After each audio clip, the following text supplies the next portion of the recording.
আসসালামু আলাইকুম। অবশেষে রাউন্ড সিঁড়ির কাজ সম্পূর্ণ, আগামীকাল ঢালাই। সবাই দোয়া করবেন।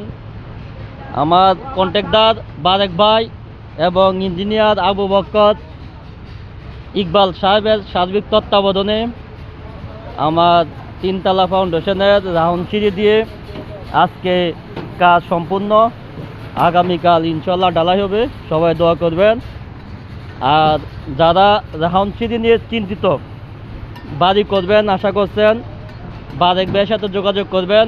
আমি বারেক ভাইয়ের নাম্বার দিয়ে দেবো ফেসবুকে। আর এই সম্পূর্ণ কাজ বারেক ভাইয়ের সাথে সার্বিক সহযোগিতা করছে ইঞ্জিনিয়ার ইকবাল। আমরা সংক্ষেপে ইকবাল বলে চিনি, কিন্তু সেই ইঞ্জিনিয়ার আবু বকর সিদ্দিক। সবাই ভালো থাকবেন। যারা দরকার প্রয়োজন হবে আমার থেকে বারেক ভাইয়ের নাম্বার নিয়ে যোগাযোগ করবেন। আসসালামু আলাইকুম, সবাই দোয়া করেন আমাদের জন্য।